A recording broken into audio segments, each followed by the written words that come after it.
Doctor Mohammad Yunus আপনার নেতৃত্বে গণ অভ্যুত্থানের পরে সাংবিধানিকভাবে অন্তর্বর্তীকালীন সরকার গঠিত হয়েছে, কিন্তু মনে করবেন না রোজ কিয়ামত পর্যন্ত আপনাদেরকে আমরা এই জায়গায় দেখতে চাইব।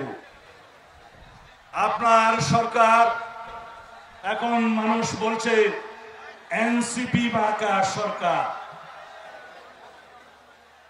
আপনার সরকারে এনসিপির 2 জন প্রতিনিধি বিদ্যমান, তারা উপদেষ্টা, তারা আবার এনসিপি সংগঠন করে, অফিসিয়ালি করে না, কিন্তু সবাই সবকিছু জানে, ওপেন সিক্রেট।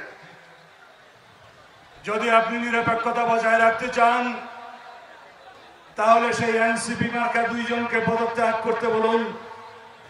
যদি পদত্যাগ না করে আপনি বিদায় করুন। আপনার সরকারে একজন বিদেশি নাগরিককে আপনি জাতীয় নিরাপত্তা উপদেষ্টা করেছেন।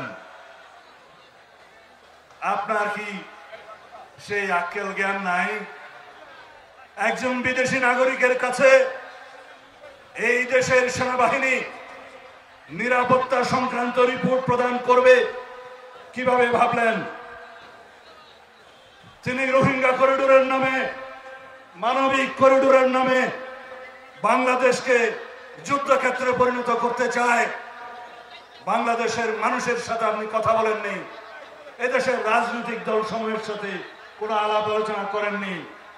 অত্যন্ত অ্যারোগ্যান্টলি আপনার সেই উপদেষ্টা বলছে তাতে নাকি কিছু যায় আসে না।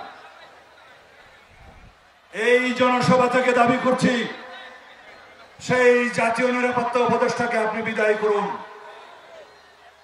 সেই জাতীয় নিরাপত্তা উপদেষ্টা হয় নিজে পদত্যাগ করবে, না হয় আপনি তাকে বিদায় করবেন। এদেশের নিরাপত্তা সংক্রান্ত কোন জাতীয় দায়িত্ব বিদেশি নাগরিকের হাতে থাকতে পারে না। এই নাগরিক ষড়যন্ত্র করছে বাংলাদেশে একটি অস্থির পরিস্থিতি সৃষ্টি করার জন্য। আমরা তা হতে দেব না।